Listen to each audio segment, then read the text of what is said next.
Hello everyone, welcome to BPS Adda. BPS Adda पर आप सभी का स्वागत है। बिहार दरोगा पीटी सीरीज़ के लिए आज हम प्रैक्टिस सेट 1 डिस्कस करने वाले हैं। जैसा कि आपसे हमने प्रॉमिस किया था कि आपके एग्ज़ाम से पहले टोटल 10 टेस्ट सीरीज़ आपको इस चैनल पर अपलोड किया जाएगा। तो 10 टेस्ट सीरीज़ आपको दिया जाएगा। अब चूँकि 10 दिन मात्र समय बचे हैं, तो ऐसे समय में ज़्यादा से ज़्यादा आप अपना फोकस रिवीजन और टेस्ट सीरीज़ पर लगाएं। तो चलिए स्टार्ट करते हैं हम आज का सेशन। आज के इस सेशन में कुल 100 प्रश्नों को संकलन किया गया है और इसका कट ऑफ 73 रखा गया है। इसमें जीके और करंट अफेयर्स के प्रश्नों को इंक्लूड किया गया है। तो चलिए स्टार्ट करते हैं हम आज का सेशन। देखिए, आज का जो पहला प्रश्न है वो है, निम्नलिखित में से कौन एक रबी फसल का उदाहरण है। एक चीज़ मैं और बता दूं कि बहुत माइन्यूटली हम डिस्कस करेंगे प्रश्नों को, ज़्यादा डिस्क्राइब नहीं करेंगे, नहीं तो वीडियो लंबा हो जाएगा और पर्पस सोल्व नहीं हो पाएगा। और आगे बढ़ने से पहले यदि आप हमारे चैनल से नहीं जुड़े हैं तो जुड़ जाइए, क्योंकि अभी और बेहतरीन सेटों का जो अपलोड है वो चल रहा है और आपको अपलोड जल्द कर दिया जाएगा वो सारे सेट। तो पहला प्रश्न है, निम्नलिखित में से कौन एक रबी फसल का उदाहरण है। देखिए, रबी फसल का क्या होता है। रबी फसल का जो बुआई का टाइम होता है वो अक्टूबर से नवंबर में होता है। अगर कटाई की बात करें तो मार्च से अप्रैल होता है, जिसमें कि गेहूं, जौ, चना, मटर, सरसों, मसूर आदि आते हैं रबी फसल में। तो इन सारे ऑप्शन में आपको जो मिलेगा वो सरसों क्या है, एक रबी फसल का उदाहरण है। इस तरह के प्रश्न आपके एग्जाम में पूछे जाते हैं। दूसरा प्रश्न है, अंग्रेजों ने रैयतबाड़ी व्यवस्था सर्वप्रथम आरंभ की थी। तो आपसे प्रश्न में पूछ रहा है कि रैयतबाड़ी जो व्यवस्था था सर्वप्रथम कहाँ आरंभ किया गया था। देखिए, रैयतबाड़ी व्यवस्था की अगर हम बात करें तो 1820 ईस्वी में टॉमस मुनरो को इसका जन्मदाता माना जाता है और ये मद्रास प्रेसिडेंसी में स्टार्ट हुआ था। बाद में फिर इसको असम वाले एरिया में भी स्टार्ट किया गया था और कई सारे ऐसे इलाके थे जहां पर रैयतबाड़ी व्यवस्था प्रारंभ किया गया था। लेकिन आपसे पूछ रहा है कि सर्वप्रथम कहां आरंभ किया गया था, तो मद्रास प्रेसिडेंसी में। तो इस प्रश्न का आंसर हो जाएगा option D, Madras presidency. Question number 3 है, बहुत बेहतरीन प्रश्न है और बार बार यह प्रश्न पूछा जाता है। ग्रीन मफलर संबंधित है। ग्रीन मफलर जो है वह ध्वनि प्रदूषण से संबंधित है। तो इस प्रश्न का सही आंसर होगा ऑप्शन सी, ध्वनि प्रदूषण। याद रखिएगा, ग्रीन मफलर का जो संबंध है वो किससे है, ध्वनि प्रदूषण से संबंधित है। अगला प्रश्न है, एशिया का मृत क्षेत्र अर्थात डेड रीजन किसको कहा जाता है। तो एशिया का डेड रीजन जो है वो पामीर की पठारी वाले क्षेत्र को कहा जाता है। तो इस प्रश्न का सही आंसर होगा ऑप्शन सी, पामीर की पठारी क्षेत्र को। क्वेश्चन नंबर 5 है, बिहू नृत्य का संबंध इनमें से किस राज्य से है। तो बिहू जो है वो आसाम का नृत्य है। तो इस प्रश्न का आंसर हो जाएगा option C, Assam. Question number 6 देखिएगा, ज्ञानपीठ पुरस्कार निम्नलिखित क्षेत्र में से श्रेष्ठ कार्य के लिए दिया जाता है। अब आपको बताना है कि ज्ञानपीठ जो पुरस्कार है वो किस क्षेत्र में आप अच्छा काम करेंगे तो आपको ज्ञानपीठ पुरस्कार से नवाजा जाएगा। तो वो होता है साहित्य, यानी साहित्य में कोई व्यक्ति अच्छा काम करता है तो उसको ज्ञानपीठ पुरस्कार से नवाजा जाता है। क्वेश्चन नंबर 7 है, भारतीय शासन व्यवस्था में केंद्र शासित प्रदेशों की संख्या कितनी है। यह प्रश्न इसलिए इंक्लूड किया गया है चूंकि लेटेस्ट चेंजेज हुआ है पिछले एक साल में, तो आपको ये मालूम होना चाहिए। कई विद्यार्थियों को अभी भी केंद्र शासित प्रदेश वाले और स्टेट वाले में कंफ्यूजन है। तो टोटल 28 स्टेट्स और 9 यूनियन टेरिटरी है। तो इस प्रश्न का सही आंसर होगा ऑप्शन डी, 9 यूनियन टेरिटरीज। जो लेह और श्रीनगर है वो क्या है, यूनियन टेरिटरीज है। क्वेश्चन नंबर 8 है, लोकनायक के नाम से किसे जाना जाता है। देखिए, लोकनायक के नाम से जयप्रकाश नारायण को जाना जाता है। तो इस प्रश्न का सही आंसर होगा ऑप्शन ए, लोकनायक किसको बोलते हैं, जयप्रकाश नारायण को बोलते हैं। क्वेश्चन नंबर 9 है, बहुत इंपॉर्टेंट प्रश्न है, हीनयान और महायान संप्रदाय किस धर्म से है। तो हीनयान और महायान संप्रदाय जो है वो बौद्ध धर्म से संबंधित है। तो इस प्रश्न का सही आंसर होगा ऑप्शन बी, बौद्ध धर्म। अगर वही श्वेतांबर और दिगंबर पूछता तो आपका आंसर क्या हो जाता, जैन धर्म हो जाता। क्वेश्चन नंबर 10 देखिएगा, वर्ष 2021 का मिस यूनिवर्स का खिताब किसने जीता। लेटेस्ट प्रश्न है, वर्ष 2021 का मिस यूनिवर्स का खिताब किसने जीता। तो वर्ष 2021 का मिस यूनिवर्स का खिताब जो है हरनाज संधू ने जीता है। तो इस प्रश्न का सही आंसर होगा option D, Harnaaz Sandhu.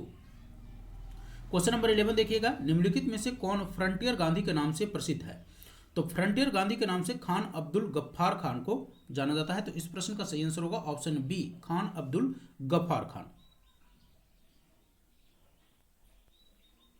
Question number 12 देखिएगा, सुभाष चंद्र बोस ने निम्नलिखित में से किस राजनीतिक दल की स्थापना की थी। बहुत ही बेहतरीन प्रश्न है। सुभाष चंद्र बोस, जब आप देखेंगे आपको याद होगा जब आप पढ़ रहे होंगे त्रिपुरा अधिवेशन, कांग्रेस का त्रिपुरा अधिवेशन 1937 में जो हुआ था, तो उसमें कुछ डिस्प्यूट हुए थे और उसके बाद वो अर्थात सुभाष चंद्र बोस ने फॉरवर्ड ब्लॉक की स्थापना 1939 में किया था। तो उन्होंने किस पार्टी की स्थापना किया था? फॉरवर्ड ब्लॉक की स्थापना किया था। तो इस प्रश्न का सही आंसर होगा option D, forward block. Question number 13 जो कि बहुत ही बेहतरीन प्रश्न है, आप डेली ऑब्जर्व करते हैं इस प्रश्न को, बट इसको एक बार सोचिएगा। कारों में सुरक्षा के लिए उपयोग किए जाने वाले एयर बैग में होता है। अब देखिए, इस तरह का प्रश्न बार बार पूछा जाता है। कभी आपसे पूछ देगा कि चिप्स के पैकेट में कौन सा गैस होता है। जो चिप्स का आप पैकेट चिप्स खाते हैं तो देखते होंगे कि वो फूला हुआ रहता है, एयर रहता है उसमें अंदर, वो कौन सा गैस रहता है? तो उसमें तो हम क्या रहता है? नाइट्रोजन रहता है, क्योंकि फूड को प्रिजर्व करने के लिए हम नाइट्रोजन का उपयोग करते हैं। लेकिन आपसे पूछ रहा है कि कार में जो एयर बैग होता है, जब एक्सीडेंट होता है तो एयर बैग अपने आप ओपन हो जाता है, जो कि सीट बेल्ट से कनेक्टेड होता है। तो एयर बैग में कौन सा गैस होता है? तो मैं आपको बता दूं कि एयर बैग जो होता है कार में, उसमें सोडियम एजाइड होता है। क्या होता है? सोडियम एजाइड होता है। तो इस प्रश्न का सही आंसर होगा ऑप्शन ए, सोडियम एजाइड। क्वेश्चन नंबर 14 है, किस मिट्टी को रेगर मिट्टी अर्थात रेगुर मिट्टी भी कहते हैं? रेगुर मिट्टी भी कहते हैं। तो किस मिट्टी को रेगुर मिट्टी कहा जाता है? काली मिट्टी को रेगुर मिट्टी भी कहा जाता है। क्वेश्चन नंबर 15 है, निम्नलिखित में से किस देश ने दुनिया की पहली सेल्फ ड्राइविंग ट्रेन लॉन्च की है? तो सेल्फ ड्राइविंग ट्रेन लॉन्च करने वाला जो देश बना है वो है जर्मनी। तो जर्मनी के द्वारा दुनिया का पहला सेल्फ ड्राइविंग ट्रेन लॉन्च किया गया है। क्वेश्चन नंबर 16 देखिएगा, बहुत इंपॉर्टेंट प्रश्न है। विश्व स्वास्थ्य संगठन अर्थात WHO की एक रिपोर्ट के अनुसार वायु प्रदूषण से दुनिया भर में प्रति मिनट कितने लोगों की मौत हो रही है? एक रिपोर्ट आया है जस्ट, तो WHO का एक रिपोर्ट है, उसके अनुसार आपको बताना है कि वायु प्रदूषण से प्रति मिनट मरने वाले लोगों की संख्या कितना है। तो इसका आंसर हो जाएगा ऑप्शन डी, 13। अगर मैं स्पीड में बोल रहा हूं तो आप इसको स्लो भी कर सकते हैं, आप इसको फास्ट भी कर सकते हैं, ठीक है। चलिए, क्वेश्चन नंबर 17 है, अगर आपको लग रहा होगा कि मेरा स्पीड ज़्यादा है तो इसे स्लो कर लें, अगर आपको लग रहा है स्पीड कम है तो आप इसको फास्ट कर सकते हैं, फास्ट फॉरवर्ड मोड में इसको आप देख सकते हैं। क्वेश्चन नंबर 17 है, अर्थशास्त्र के क्षेत्र में 2021 में नोबेल पुरस्कार किसे दिया गया है? लेटेस्ट प्रश्न है, आपको बताना है कि अर्थशास्त्र के क्षेत्र में नोबेल पुरस्कार किसको दिया गया है? डेविड कार्ड, जोशुआ एनग्रेस्ट और गुइडो इम्बेंस, इन सभी को संयुक्त रूप से अर्थशास्त्र के क्षेत्र में 2021 का नोबेल पुरस्कार दिया गया है। इसको याद कर लीजिएगा, अर्थशास्त्र के क्षेत्र में नोबेल पुरस्कार किसको दिया गया है? तो इन तीनों को दिया गया है, तो यानी उपयुक्त में से सभी आंसर हो जाएगा हमारा। क्वेश्चन नंबर 18 देखिएगा, शांति के क्षेत्र में 2021 में नोबेल पुरस्कार किसे दिया गया है? तो शांति के क्षेत्र में दो पत्रकार हैं, दिमित्री मुराटोव और मारिया रेसा, इन दोनों को दिया गया है, यानी इस प्रश्न का सही आंसर होगा ऑप्शन डी, ए और बी बोथ। क्वेश्चन नंबर 19 है, भारतीय निर्यात आयात बैंक की स्थापना कब की गई? क्वेश्चन नंबर 19 देखिएगा, भारतीय निर्यात यानी एग्जिम बैंक, जिसको एक्सपोर्ट इंपोर्ट बैंक भी बोलते हैं, एग्जिम बैंक शॉर्ट में आपको मिलेगा प्रश्न में। भारतीय निर्यात आयात बैंक की स्थापना कब हुआ था? देखिए, बहुत अच्छा प्रश्न है ये, और ये प्रश्न इकोनॉमिक सेक्शन से बहुत इंपॉर्टेंट माना जाता है। तो जो भारतीय निर्यात आयात का जो स्थापना हुआ था वो हुआ था 1 जनवरी 1982 को। तो इस प्रश्न का सही आंसर होगा ऑप्शन बी, 1 जनवरी 1982। क्वेश्चन नंबर 20 देखिएगा, बहुत ही महत्वपूर्ण प्रश्न है। माधव गॉडगिल पैनल, अभी हाल ही में चर्चा में भी रहा था ये पैनल, और ये आज का पैनल नहीं है। माधव गॉडगिल पैनल ने किस क्षेत्र को पारिस्थितिकी रूप से महत्वपूर्ण क्षेत्र घोषित करने का सुझाव दिया है? तो जब भी आपको एनवायरमेंटल रिलेटेड अर्थात इकोसिस्टम से रिलेटेड प्रश्न उठता है तो माधव गॉडगिल कमेटी का प्रश्न हमेशा बनता है। तो माधव गॉडगिल पैनल ने किस क्षेत्र को पारिस्थितिकी रूप से महत्वपूर्ण क्षेत्र घोषित करने का सुझाव दिया है? आपके पास 2 सेकंड का समय है, आप प्लीज बनाइए इसको, तभी मैं आगे बढ़ूंगा। देखिए, माधव गॉडगिल पैनल जो है पश्चिमी घाट को, ठीक है, महत्वपूर्ण क्षेत्र घोषित करने का सुझाव दिया था। तो इस प्रश्न का सही आंसर होगा ऑप्शन बी, पश्चिमी घाट। क्वेश्चन नंबर 21 देखिएगा, इंडियन प्रीमियर लीग अर्थात IPL 2021 का विजेता कौन रहा? तो आपको मालूम है, IPL अगर क्रिकेट लवर हैं उनको मालूम होगा, और जो क्रिकेट नहीं देखते उनको मैं बता दूं कि इंडियन प्रीमियर लीग 2021 जो कि 14वां सेशन था, उसका विजेता रहा चेन्नई सुपर किंग्स। तो इस प्रश्न का सही आंसर होगा option B, Chennai Super Kings. Question number 22 देखिएगा, 2021 वैश्विक खाद्य सुरक्षा सूचकांक food global food security index में भारत का स्थान क्या रहा? ग्लोबल फूड सिक्योरिटी इंडेक्स में भारत का स्थान क्या रहा? बहुत ही इंपॉर्टेंट प्रश्न है। जो भी इंडेक्स वाले प्रश्न आते हैं उसको एक बार जरूर देख के जाइए, क्योंकि इस तरह के प्रश्न आपको बार बार मिलता है। तो ग्लोबल फूड इंडेक्स जो है, फूड सिक्योरिटी इंडेक्स में 2021 में भारत का जो स्थान रहा वो 71 रहा। क्वेश्चन नंबर 23 देखिएगा, बिग बैंग सिद्धांत, बिग बैंग थ्योरी आपने पढ़ा होगा, निम्नलिखित में से के उद्भव की व्याख्या करता है। तो बिग बैंग थ्योरी किसकी उद्भव की व्याख्या करता है, ये आपको मालूम ही होगा कि बिग बैंग थ्योरी जो है ब्रह्मांड की ओरिजिन की व्याख्या करता है। तो इस प्रश्न का सही आंसर होगा ऑप्शन सी, ब्रह्मांड। देखिए, वीडियो अगर आपको अच्छा लग रहा हो तो वीडियो को लाइक और अपने दोस्तों को भी शेयर जरूर कीजिएगा। अपने आप तक को रिस्ट्रिक्ट मत कर लीजिएगा, अपने दोस्तों को बीच इनको लाभान्वित होने के लिए फॉरवर्ड कीजिए सो दैट उनको भी फायदा मिले। क्वेश्चन नंबर 24 है, मानव की समान स्वास्थ्य आंख की स्पष्ट दृष्टि की न्यूनतम दूरी मानी जाती है। तो यानी एक व्यक्ति की जो हेल्दी आई है उसका स्वस्थ जो आंख है उसके न्यूनतम दूरी कितना माना जाता है दृष्टि की विजन्स के आधार पर, तो उसका माना जाता है 25 सेंटीमीटर। तो इस प्रश्न का सही आंसर होगा option D, 25 centimetre. Question number 25 देखिएगा, राज्य वित्त आयोग है एक, बहुत ही महत्वपूर्ण प्रश्न है, राज्य वित्त आयोग क्या है? एक विधिक संस्था है, असंवैधानिक संस्था है, संवैधानिक संस्था है या उपयुक्त में से कोई नहीं। तो अगर आप कॉन्स्टिट्यूशन अर्थात संविधान पढ़े होंगे तो आर्टिकल 243 झ पढ़े होंगे, आर्टिकल 243 कॉन्स्टिट्यूशन का आर्टिकल 243 पढ़े होंगे, जिसमें कि राज्यों के राज्य वित्त आयोग के गठन की व्यवस्था की गई है कि राज्यपाल के द्वारा राज्य वित्त आयोग किसके द्वारा गठित किया जाता है? राज्य वित्त आयोग का जो गठन होता है हर एक 5 साल पर राज्यपाल के द्वारा गठित होता है। तो आर्टिकल 243 के तहत एक संवैधानिक संस्था है ये।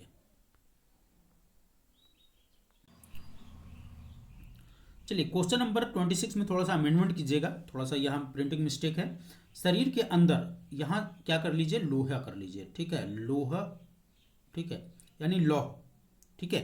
तो शरीर के अंदर लौह की कमी से, आयरन की कमी जिसको हम बोलते हैं आयरन, थोड़ा सा अमेंडमेंट है इसमें। तो शरीर के अंदर आयरन की कमी से उत्पन्न होने वाला रोग क्या है? तो शरीर के अंदर अगर आपके शरीर के अंदर आयरन की कमी होता है तो उसके कारण जो उत्पन्न रोग होता है उसको बोलते हैं रक्तहीनता। तो इस प्रश्न का सही आंसर होगा ऑप्शन सी, रक्तहीनता। अगला प्रश्न है, निम्नलिखित में से कौन तना का उदाहरण है? तो आपको बताना है कि सलजम, अदरक, गाजर और शकरकंद में से तना का उदाहरण क्या है? तो अदरक जो है तना का मॉडिफाइड रूप है। तो इस प्रश्न का सही आंसर होगा ऑप्शन बी, अदरक। क्वेश्चन नंबर 28 देखिएगा, तुझके बाबरी किस भाषा में लिखा गया है? तो तुझके बाबरी से आप भली भांति परिचित होंगे। तुझके बाबरी कहने का मतलब क्या होगा? तुझके बाबरी ये बाबर का आत्मकथा है और ये बाबर के द्वारा लिखा गया था किस भाषा में? तुर्की भाषा में लिखा गया। तो इस प्रश्न का सही आंसर होगा ऑप्शन सी, तुर्की भाषा। क्वेश्चन नंबर 29 देखिएगा, चांदी का सिक्का किसने शुरू किया था? तो देखिए, सिक्के शुरू करने का जो पीछे अगर हम बात करें तो शेर शाह का बहुत महत्वपूर्ण योगदान था। शेर शाह ही वह व्यक्ति, पहला व्यक्ति था जिसने एक निश्चित नाप और निश्चित तौल के आधार पर सिक्कों का प्रचलन शुरू किया गया था। सोना चांदी का सिक्का इसने शुरू किया था। तो चांदी का जो सिक्का था वो शेर शाह के द्वारा शुरू किया गया था और इसके द्वारा जो चांदी का सिक्का जारी किया गया था, अगर हम तौल की बात करें तो 180 ग्राम का था वो, जिसमें कि लगभग 173 ग्राम विशुद्ध चांदी हुआ करता था। तो इस प्रश्न का सही आंसर होगा option B, Sher Shah. Question number 30 देखिएगा, अकबरकालीन सैन्य व्यवस्था आधारित थी। तो अकबरकालीन सैन्य व्यवस्था आपको मालूम है, अकबरकालीन सैन्य व्यवस्था किस पर आधारित थी? मनसबदारी सिस्टम पर आधारित थी। तो इस प्रश्न का सही आंसर होगा ऑप्शन ए, मनसबदारी। क्वेश्चन नंबर 31 देखिएगा, दो अस्पा एवं सिंह अस्पा प्रथा किसने शुरू किया था? बनाइए इसको, दो अस्पा एवं सिंह अस्पा प्रथा जो है किसके द्वारा शुरू किया गया था? तो आपको मैं बता दूं कि दो अस्पा और सिंह अस्पा प्रथा जो है वो जहांगीर के द्वारा शुरू किया गया है। यहां जहांगीर 2 बार लिखा गया है तो इसको काट दीजिए, जहांगीर के द्वारा शुरू किया गया है। क्वेश्चन नंबर 32, चित्रकला की मुगल शैली का प्रारंभ किया था। तो चित्रकला की मुगल शैली का जो प्रारंभ है किसके द्वारा किया गया था? जहांगीर के द्वारा, अकबर के द्वारा, हुमायूं के द्वारा, शाहजहां के द्वारा। ठीक है, चित्रकला की मुगल शैली की अगर जहां बात होगा तो वो हुमायूं के द्वारा शुरू किया गया था। तो इस प्रश्न का सही आंसर होगा हुमायूं। और वहीं चित्रकला मुगल काल में अगर पूछे आपसे कि चित्रकला क्लाइमेक्स पर कब था, यानी शिखर पर कब था, तो वो किसके काल में था? जहांगीर के काल में था। क्वेश्चन नंबर 33 देखिएगा, किस दक्षिण भारतीय राज्य में उत्तम ग्राम प्रशासन था?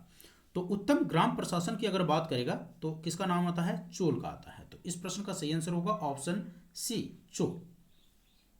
क्वेश्चन नंबर 34 देखिएगा, चालुक्य वंश के सबसे महान शासक कौन था? तो चालुक्य वंश का सबसे महान शासक कौन था? जल्दी से बनाइए इसको, चालुक्य वंश का सबसे महान शासक कौन था? तो चालुक्य वंश का सबसे महान शासक कौन था? पुलकेशिन द्वितीय। क्वेश्चन नंबर 35 है, इनमें से कौन ठंडी जलधारा का उदाहरण है? इस तरह का प्रश्न आपको बार बार मिलेगा किसी भी एग्जाम में। इनमें से कौन ठंडी जलधारा है? एल नीनो, क्यूरोसियो धारा, गल्फ स्ट्रीम और लैब्राडोर। देखिए, एल नीनो, क्यूरोसियो और गल्फ स्ट्रीम ये तीनों गर्म जलधारा है। जहां तक बात रही लैब्राडोर की, तो ये अटलांटिक में बहने वाली ठंडी जलधारा है। तो इस प्रश्न का सही आंसर क्या हो जाएगा? ऑप्शन डी, लैब्राडोर जो है वो क्या है? ठंडी जलधारा है। क्वेश्चन नंबर 36 है, वर्तमान में भारत के मुख्य चुनाव आयुक्त कौन है? तो आपको बताना है मुख्य चुनाव आयुक्त का नाम क्या है। पहला है आपके पास ऑप्शन सुशील चंद्रा, दूसरा राजीव कुमार, तीसरा अनुपम चंद्र पांडे एंड डी में है आपका सुनील अरोड़ा। तो वर्तमान में भारत के मुख्य चुनाव आयुक्त हैं सुशील चंद्रा। तो इस प्रश्न का सही आंसर होगा ऑप्शन ए, सुशील चंद्रा। क्वेश्चन नंबर 37 देखिएगा, अनुच्छेद 148 का संबंध है, आर्टिकल 148 का संबंध किससे है? नियंत्रक एवं महालेखा परीक्षक की नियुक्ति से, जिला न्यायाधीशों की नियुक्ति से, विधि निर्माण संबंधी अवशिष्ट शक्ति संसद को प्राप्त है उससे, या सर्वोच्च न्यायालय की गठन से। तो अनुच्छेद 148 की अगर हम बात करें तो अनुच्छेद 148 में कहा गया है नियंत्रक एवं महालेखा परीक्षक की नियुक्ति। तो नियंत्रक एवं महालेखा परीक्षक की नियुक्ति जो होता है, अर्थात controller and auditor general CAG जिसको बोलते हैं, उसकी नियुक्ति आर्टिकल 148 के तहत किया जाता है। तो इस प्रश्न का संबंध हो जाएगा, यानी अनुच्छेद 148 का जो संबंध है वो नियंत्रक एवं महालेखा परीक्षक की नियुक्ति से होता है। जहां अगर जिला न्यायाधीशों की नियुक्ति से पूछ दे कि जिला न्यायाधीशों की नियुक्ति कौन करता है, तो आपको मैं बता दूं कि जिला न्यायाधीशों की नियुक्ति आर्टिकल 233 के तहत, किसके तहत? 233 के तहत राज्यपाल के द्वारा किया जाता है। याद रखिएगा, जिला न्यायाधीशों की नियुक्ति जो है राज्यपाल के द्वारा आर्टिकल 233 के तहत किया जाता है। वहीं विधि निर्माण संबंधी अवशिष्ट शक्तियां संसद को जो प्राप्त है वो किस संविधान में किया गया है? अर्थात आर्टिकल जो है वो है आर्टिकल 248 से संबंधित है। यानी आर्टिकल 248 में कहा गया है कि विधि निर्माण संबंधी अवशिष्ट शक्तियां जो है वो संसद को प्राप्त है। वहीं अगर हम सर्वोच्च न्यायालय के गठन की बात करें तो आर्टिकल 124 का आता है चर्चा। आर्टिकल 124 में सर्वोच्च न्यायालय के गठन की बात कही है। तो इतनी आर्टिकल आपको याद रखना है। आर्टिकल 148 नियंत्रक एवं महालेखा परीक्षक की नियुक्ति से, जिला न्यायाधीशों की नियुक्ति राज्यपाल के द्वारा अंडर आर्टिकल 233, वहीं विधि निर्माण संबंधी अवशिष्ट शक्तियां संसद को प्राप्त है आर्टिकल 248, और सर्वोच्च न्यायालय के गठन की बात करेगा तो आर्टिकल 124। क्वेश्चन नंबर 38 देखिएगा, आर्द्रता मापने के लिए किस यंत्र का प्रयोग किया जाता है? Thermometer, barometer, hygrometer, anemometer. देखिए, आर्द्रता मापने के लिए जो है वो हम हाइग्रोमीटर का प्रयोग करते हैं। तो इस प्रश्न का सही आंसर होगा ऑप्शन सी, हाइग्रोमीटर। ये भी मालूम होना चाहिए कि थर्मोमीटर से क्या मापते हैं।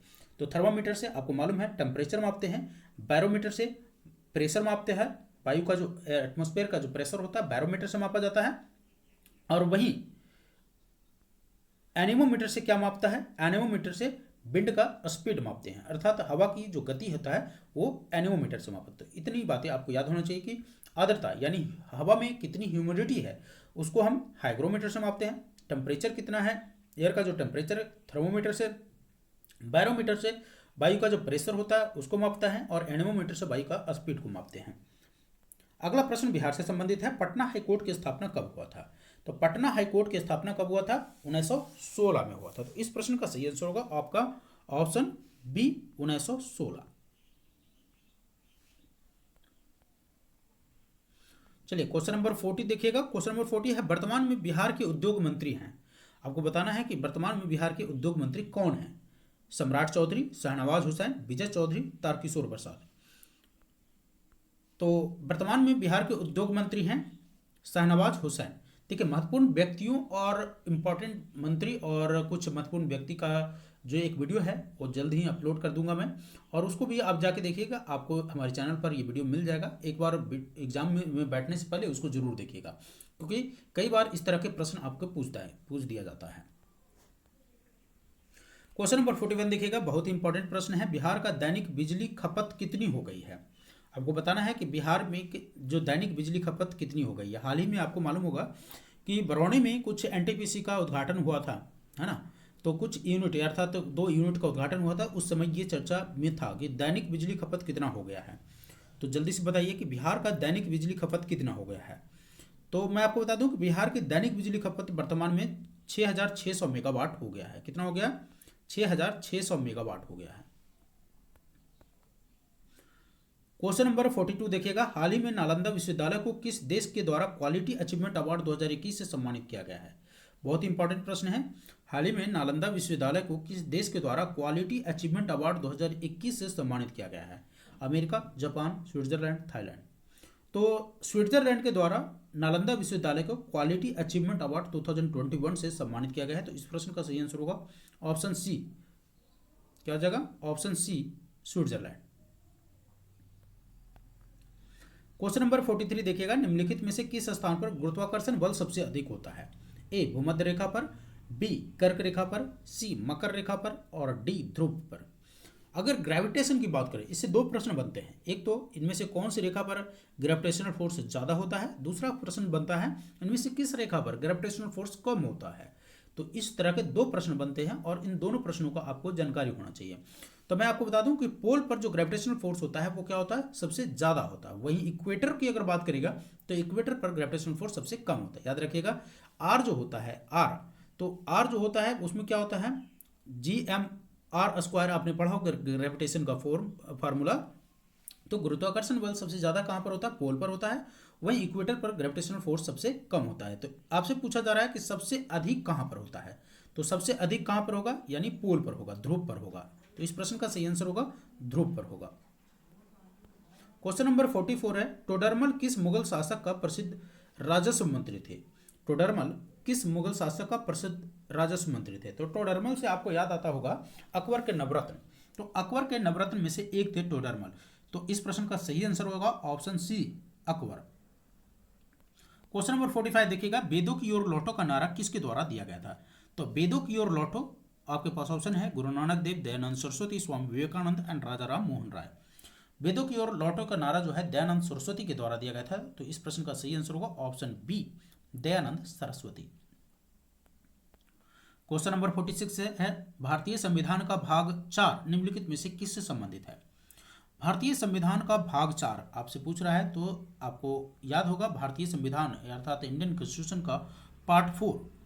इंडियन कॉन्स्टिट्यूशन का पार्ट 4 जो है directive principle of state policy, जिसको शॉर्ट में हम बोलते हैं DPSP, directive principle of state policy. और directive principle of state policy अर्थात राज्य के नीति निर्देशक तत्व से संबंधित है भारतीय संविधान का भाग 4। देखिएगा क्वेश्चन नंबर 47 है, भारतीय संविधान में कितने मौलिक कर्तव्य उल्लेखित हैं? आपसे पूछ रहा है कि भारतीय संविधान में कुल कितने मौलिक कर्तव्य के बारे में चर्चा किया गया है। तो वर्तमान में भारतीय संविधान में जो है मौलिक कर्तव्यों की संख्या कितना है? 11 है। तो आपको आंसर हो जाएगा 11। मौलिक कर्तव्यों की संख्या कितना है? 11। क्वेश्चन नंबर 48 है, पुरंदर का युद्ध कब हुआ था? तो याद होगा पुरंदर का युद्ध मुगल और मराठों के बीच हुआ था। किसके बीच हुआ था? मुगल और मराठों के बीच हुआ था। और ये पुरंदर का युद्ध जो है 1665 ईस्वी में हुआ था। तो इस प्रश्न का सही आंसर होगा ऑप्शन बी, 1665 ईस्वी। क्वेश्चन नंबर 49 देखिएगा, काफी इंपॉर्टेंट प्रश्न है साइंस एंड टेक्नोलॉजी से। भारत S-400 डिफेंस सिस्टम किस देश से खरीद रहा है? तो भारत जो है S-400 डिफेंस सिस्टम खरीद रहा है। आपको बताना है कि किस देश से खरीद रहा है? अमेरिका, इजराइल, रूस, जर्मनी। तो S-400 डिफेंस सिस्टम जो है वो किससे खरीद रहा है? वो खरीद रहा है रूस से। और राफेल किससे खरीदा था? फ्रांस से खरीदा था। तो S-400 डिफेंस सिस्टम रूस से। अच्छा, Mi-17 हेलीकॉप्टर हाल ही में जो क्रैश हुआ था वो किस देश से खरीदा था? तो वो भी रूस से खरीदा था। गुरु नानक देव इनमें से किसके समकालीन थे? क्वेश्चन नंबर 50 आ जाइए। क्वेश्चन नंबर 50 है, गुरु नानक देव इनमें से किसके समकालीन थे? तो गुरु नानक देव की अगर हम समय की बात करें तो गुरु नानक देव बाबर के समय के थे। तो इस प्रश्न का सही आंसर होगा ऑप्शन ए, बाबर।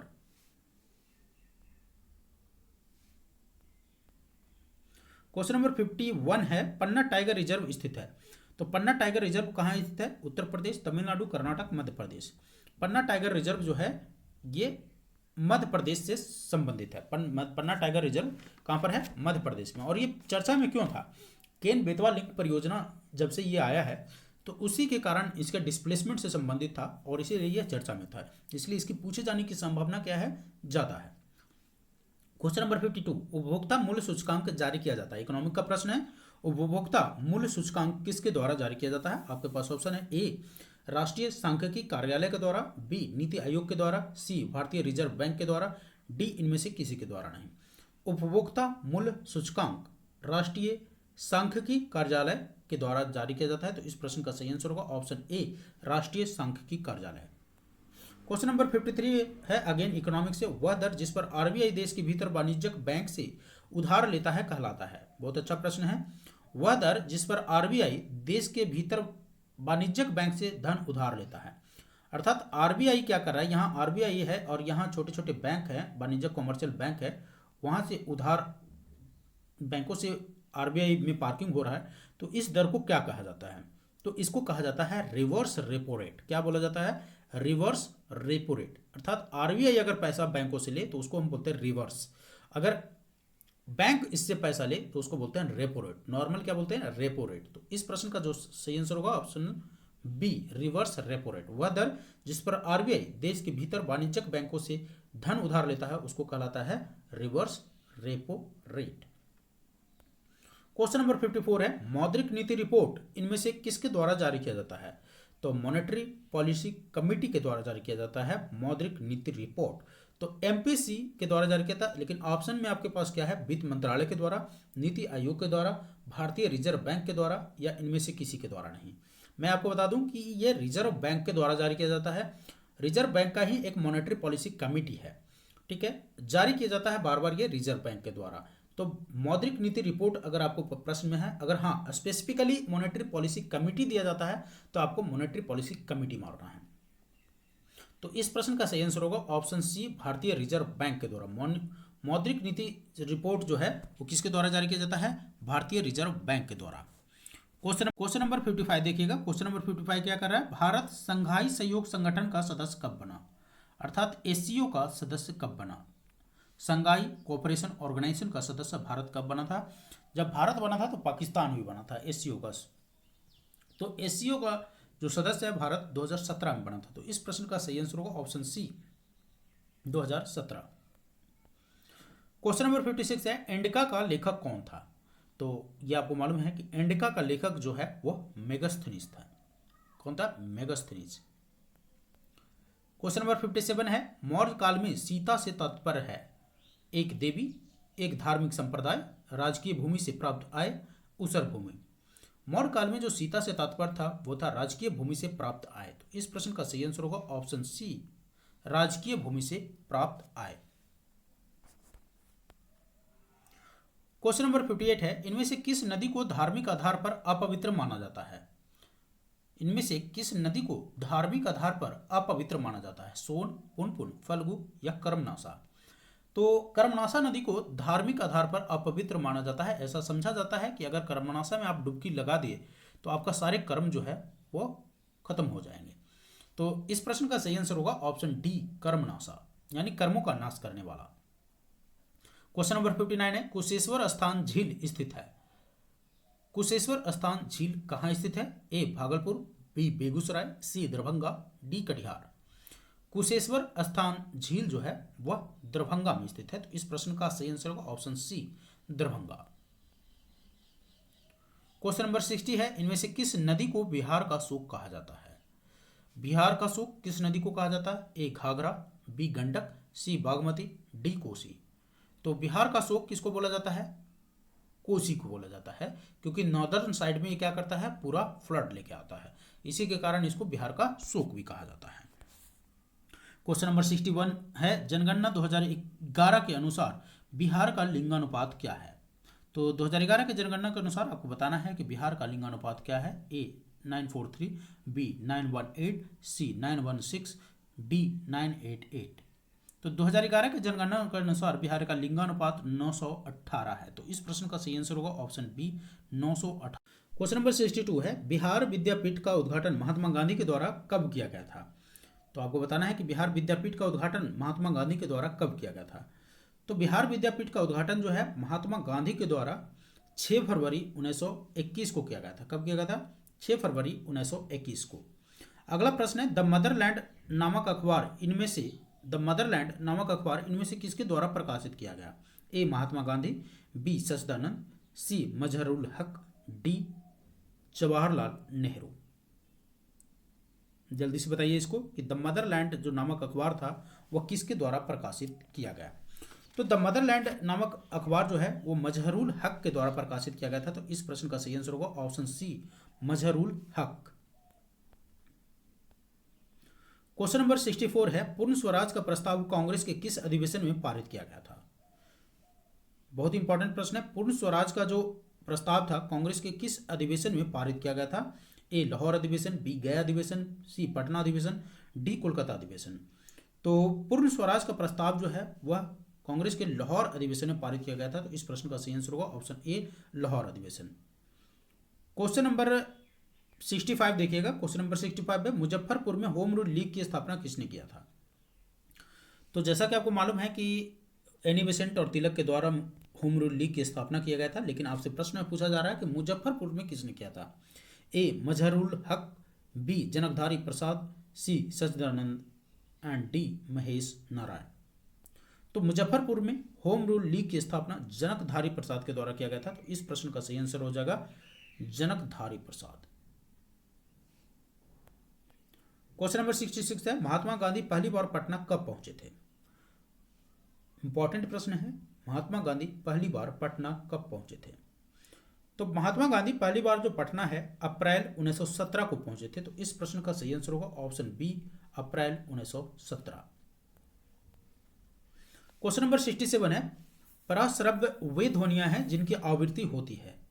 आपको बताना है कि परश्रव्य वे ध्वनियां हैं जिनकी आवृत्ति होती है।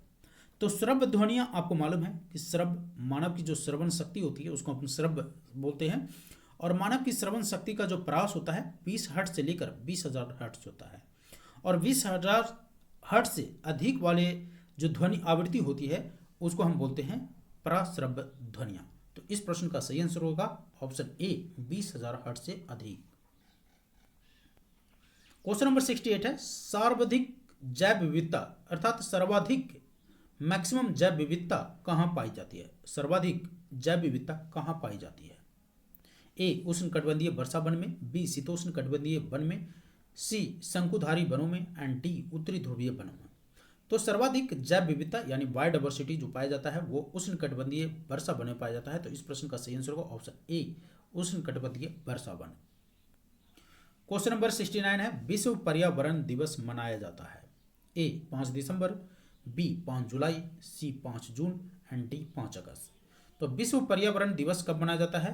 5 जून को मनाया जाता है। प्रत्येक वर्ष 5 जून को विश्व पर्यावरण दिवस मनाया जाता है। तो इस प्रश्न का सही आंसर होगा ऑप्शन सी, 5 जून।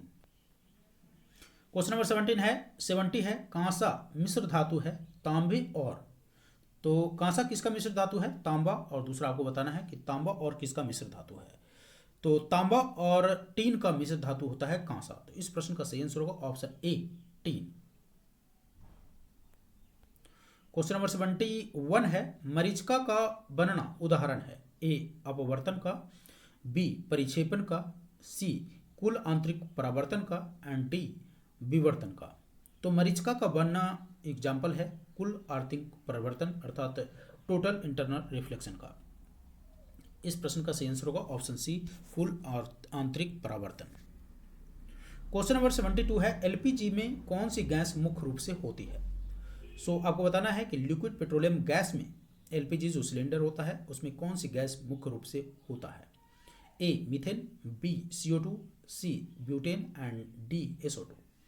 तो एलपीजी में मुख्य रूप से ब्यूटेन गैस पाया जाता है। तो इस प्रश्न का सही आंसर होगा ऑप्शन सी, ब्यूटेन।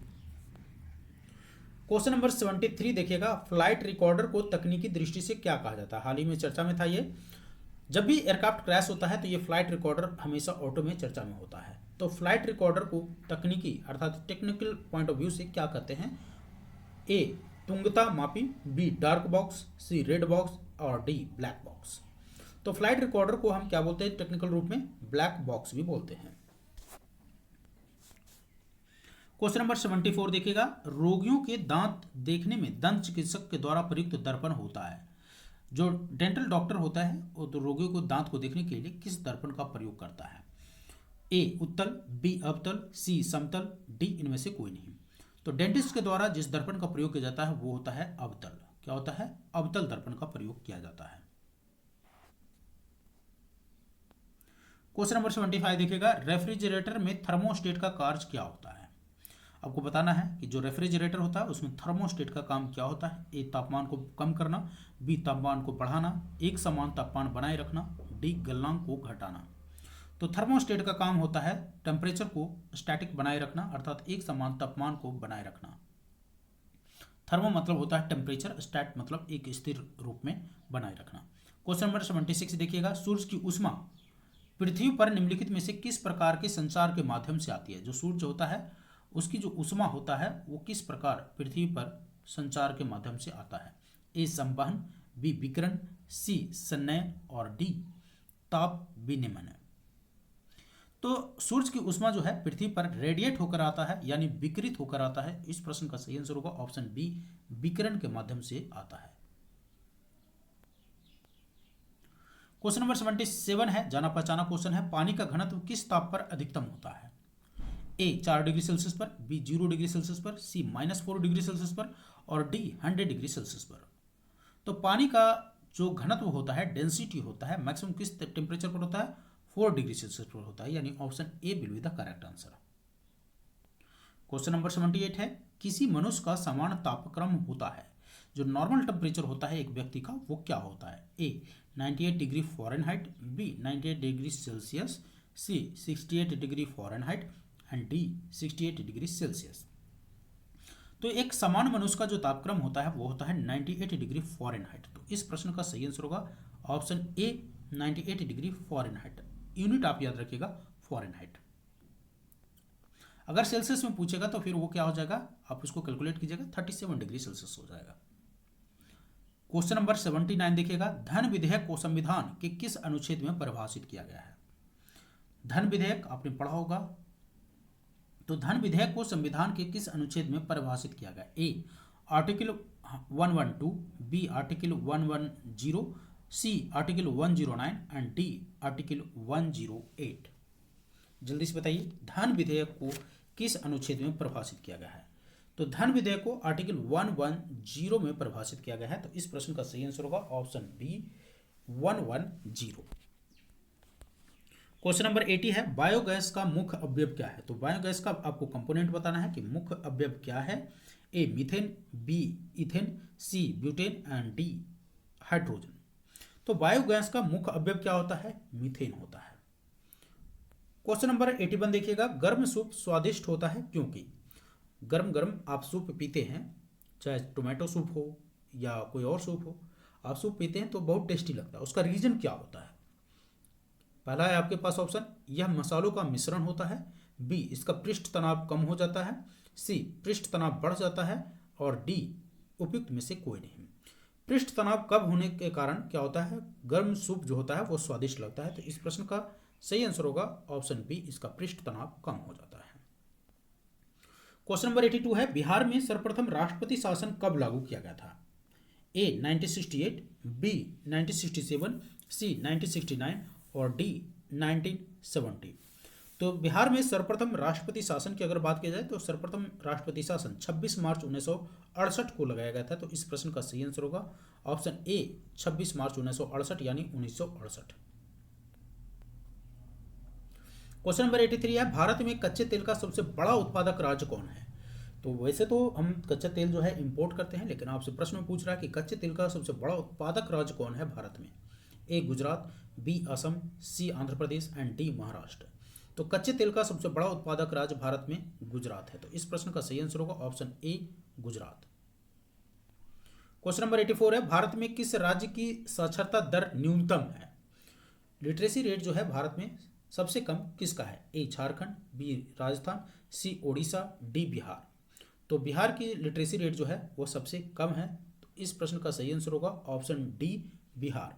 बिहार का साक्षरता दर कितना है, वो है लगभग 61%। ठीक है, 61.8% आप मान लीजिए। और अगर पुरुष का आपसे पूछता है तो पुरुष का अगर आपसे पूछेगा तो वो हो जाएगा 71.2%, आप इसको कर लीजिए। और अगर महिला का बात करेगा तो महिला का हो जाएगा 51.5%। ठीक है, तो ये है भारत की साक्षरता दर। तो भारत में बिहार की साक्षरता दर हम बात कर रहे हैं। बिहार की साक्षरता दर है 71.8% ओवरऑल। लेकिन पुरुष साक्षरता की बात करेगा तो 71.2%, महिला साक्षरता की बात करेगा तो 51.5%। देखिए, जनगणना से संबंधित जो प्रश्न है वो ऑलरेडी हमारे चैनल पर अवेलेबल है। अगर आपने में से किसी विद्यार्थी ने नहीं देखा है तो आप एक बार जाकर देख लीजिए। मात्र 5 से 7 मिनट का वीडियो है, एक प्रश्न आपको जरूर फंसेगा वहाँ से। क्वेश्चन नंबर 85 है, शल्य क्रिया में पट्टी के रूप में प्रयोग किया जाता है। तो जो शल्य क्रिया होता है डॉक्टरों के द्वारा पट्टी के रूप में किसका प्रयोग किया जाता है? ए कैल्शियम सल्फेट का, बी कैल्शियम क्लोराइड का, सी एल्युमिनियम सल्फेट का एंड डी कैल्शियम फॉस्फेट का। तो अगर आपसे ऑप्शन में दे देता प्लास्टर ऑफ पेरिस तो आप जल्दी से मार देते, ठीक है, तुरंत मार देते प्लास्टर ऑफ पेरिस, ठीक है। और प्लास्टर ऑफ पेरिस का फॉर्मूला भी आपको मालूम, कभी कभी पूछ दिया जाता है। तो चूंकि प्लास्टर ऑफ पेरिस को हम क्या बोलते हैं? कैल्शियम सल्फेट बोलते हैं। क्या बोलते हैं? कैल्शियम सल्फेट बोलते हैं। और कैल्शियम सल्फेट का फॉर्मूला क्या होता है आपको मालूम है? CaSO4 होल टू H2O, ठीक है। या कभी कभी ऐसे भी दे देता है CaSO4 H2O। तो ये होता है प्लास्टर ऑफ पेरिस का फॉर्मूला, इसको याद रखिएगा, बार बार एग्जाम में पूछा जाता है, यानी कैल्शियम सल्फेट का। हीराकुंड बांध किस राज्य में स्थित है? ए तमिलनाडु, बी कर्नाटक, सी पश्चिम बंगाल, डी ओडिशा। तो हीराकुंड बांध महानदी पर स्थित है और ये कहां पर है? ओडिशा में। क्वेश्चन नंबर 87 देखिएगा, भारत के संविधान की 8वीं अनुसूची में कितने विषय हैं? तो आपको बताना है कि टोटल 8वीं अनुसूची, जो भारत के संविधान में 8वीं अनुसूची है, उसमें कितने विषय की चर्चा किया गया है, यानी अभी वर्तमान में कुल कितने विषय शामिल है उसमें? तो वो है 22, यानी ऑप्शन डी। यहाँ ऑप्शन डिलीट हो गया है तो इसको डी मानिए। तो 22 भाषाओं को शामिल किया गया है इसमें। क्वेश्चन नंबर 88 याद कर लीजिएगा, इसको बार बार प्रश्न पूछा जाता है। राष्ट्रीय महिला आयोग के अध्यक्ष कौन है? राष्ट्रीय महिला आयोग के अध्यक्ष कौन है? A Mamata Sharma, B Rekha Sharma, C Lalitha Kumar Mangalam and D इनमें से कोई नहीं। तो राष्ट्रीय महिला आयोग के अध्यक्ष है रेखा शर्मा। तो इस प्रश्न का सही आंसर होगा option B, Rekha Sharma. Question number 89 है, दक्षिण पूर्व एशियाई देशों के संगठन के क्षेत्रीय फोरम की 28वीं बैठक कहां संपन्न हुई? तो दक्षिण पूर्वी एशियाई देशों यानी ASEAN, association of south east Asian nation का क्षेत्रीय फोरम की 28वीं बैठक कहां संपन्न हुआ? ए म्यांमार, बी ब्रुनई, सी फिलीपींस, डी थाईलैंड। तो 28वीं बैठक कहां संपन्न हुआ था? ब्रुनई की अध्यक्षता में हुआ था। तो इस प्रश्न का सही आंसर होगा option B, Brunei.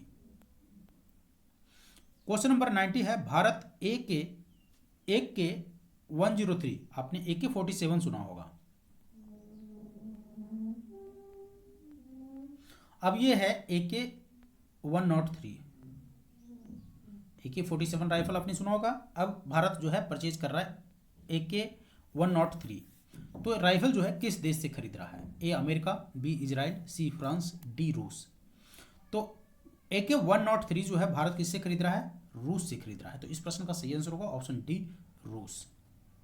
Question number 91 है, सांभर झील कहाँ स्थित है? ए राजस्थान, बी मध्य प्रदेश, सी गुजरात, डी उत्तर प्रदेश। सांभर लेक जो है भारत में राजस्थान में स्थित है। तो इस प्रश्न का सही आंसर होगा ऑप्शन ए, राजस्थान। क्वेश्चन नंबर 92 है, सुल्तानपुर राष्ट्रीय उद्यान जिसे हाल ही में रामसर स्थल घोषित किया गया है कहाँ स्थित है? सुल्तानपुर राष्ट्रीय उद्यान जिसे हाल ही में रामसर स्थल घोषित किया गया है कहाँ स्थित है? ए बिहार, बी हरियाणा, सी उत्तर प्रदेश, डी पंजाब। तो सुल्तानपुर राष्ट्रीय उद्यान जो है वह हरियाणा में स्थित है। तो इस प्रश्न का सही आंसर होगा option B, Haryana. Question number 93 है, नीति आयोग का गठन कब हुआ था? इंपॉर्टेंट प्रश्न है, बार बार प्रश्न पूछा जाता है नीति आयोग से। तो नीति आयोग का गठन आपको बताना है। चलिए 5 सेकंड का समय आपको दिया जा रहा है इस प्रश्न के लिए। नीति आयोग का गठन कब हुआ था? तो नीति आयोग का जो गठन है 1 जनवरी 2015 को हुआ था। कब हुआ था? 1 जनवरी 2015 को हुआ था। इसका हेडक्वार्टर कहाँ है? न्यू दिल्ली में है। और अध्यक्ष आपको मालूम है जो PM होते हैं वही नीति आयोग का अध्यक्ष होता है। CEO कौन है? अमिताभ कांत। आपके पास एक जॉब मैं दे रहा हूं, आपका इसका उपाध्यक्ष हमें कमेंट सेक्शन में लिख के बताइएगा कि नीति आयोग के वर्तमान में उपाध्यक्ष कौन है। सो हमने आपको बताया कि नीति आयोग का गठन 1 जनवरी 2015 को हुआ था। हेडक्वार्टर न्यू दिल्ली में है। इसका अध्यक्ष प्रधानमंत्री होते हैं। वर्तमान में इसका अध्यक्ष कौन है? प्रधानमंत्री श्री नरेंद्र मोदी। इसके जो सीईओ हैं वो हैं अमिताभ कांत। आपको इसका उपाध्यक्ष अर्थात नीति आयोग का उपाध्यक्ष का नाम कमेंट सेक्शन में मुझे लिख के बताना है। क्वेश्चन नंबर 94 है, विश्व ओजोन दिवस कब मनाया जाता है? ए 5 जून को, बी 15 जून को, सी 16 सितंबर को और डी 2 मार्च को। तो विश्व ओजोन दिवस, ठीक है, क्या है? वर्ल्ड ओजोन डे कब मनाया जाता है? तो प्रत्येक वर्ष 16 सितंबर को मनाया जाता है। क्वेश्चन नंबर 95 है, टमाटर क्या है? ए सब्जी है, बी फल है, सी फली है और डी खाद तना है। तो टमाटर जो है फल श्रेणी के अंतर्गत आता है, तो इस प्रश्न का सही आंसर होगा ऑप्शन बी फल है। क्वेश्चन नंबर 96 है, ग्राफीन क्या है? कार्बन का एक अपरूप है, बी एक ग्राफिक सॉफ्टवेयर है, सी लोहे का अपरूप है या इनमें से कोई नहीं। तो ग्राफीन जो है वो क्या होता है? कार्बन का अपरूप है। तो इस प्रश्न का सही आंसर होगा ए कार्बन का अपरूप है। क्वेश्चन नंबर 97 है, निम्नलिखित में से किससे ग्रीन हाउस प्रभाव बढ़ता है? ग्रीन हाउस जो इफेक्ट है वो किससे बढ़ता है? ए क्रिप्टन से, बी कार्बन डाइऑक्साइड से, सी नाइट्रोजन से, डी ऑक्सीजन से। तो ग्रीन हाउस प्रभाव आपको मालूम है कि कार्बन डाइऑक्साइड से क्या होता है? बढ़ता है। क्वेश्चन नंबर 98 देखिएगा, चंद्रशेखर सीमा किस पर लागू होता है? ए सितारों पर, बी ज्वालामुखी पर, सी प्रकाश की गति पर और डी वनस्पति जीवन पर। तो चंद्रशेखर सीमा जो है वो किस पर लागू होता है? सितारों पर लागू होता है। क्वेश्चन नंबर 99 देखिएगा, बेकिंग सोडा क्या है? बेकिंग सोडा क्या है? ए पोटेशियम परमैंगनेट है, बी सोडियम क्लोराइड है, सी सोडियम बाइकार्बोनेट है और डी सोडियम कार्बोनेट है। तो बेकिंग सोडा जो है वह सोडियम बाइकार्बोनेट बोलते हैं इसको। बेकिंग सोडा को हम क्या बोलते हैं? Sodium bicarbonate. और क्वेश्चन नंबर 100 और आज का लास्ट प्रश्न है, हिंद स्वराज महात्मा गांधी के द्वारा लिखी गई थी। फिर से पढ़ देता हूँ, हिंद स्वराज महात्मा गांधी के द्वारा लिखी गई थी। ए हिंदी में, बी गुजराती में, सी अंग्रेजी में और डी उर्दू में। देखिए कभी कभी तो प्रश्न ऐसा पूछता है कि हिंद स्वराज किसके द्वारा लिखा गया था, तो आंसर हो जाएगा महात्मा गांधी। अब आपसे प्रश्न में पूछा है कि हिंद स्वराज किस भाषा में लिखा गया था, तो इसको लिखा गया था गुजराती में। बाद में इसको फिर ट्रांसलेट किया गया था इंग्लिश में, ठीक है, क्योंकि इस अदरवाइज इस पर रेस्ट्रिक्शन इम्पोज हो जाता। तो आपका जो आंसर हो जाएगा वो क्या हो जाएगा? ऑप्शन बी गुजराती में। हिंद स्वराज जो है महात्मा गांधी के द्वारा गुजराती में लिखा गया था। तो आज का जो प्रश्न है इसी प्रश्न के साथ खत्म होता है। जल्द ही आपको सेट 2 मिल जाएगा, तो आप इसे बनाएं। आई होप आपने अपने आप को इवोल्यूट कर लिया होगा।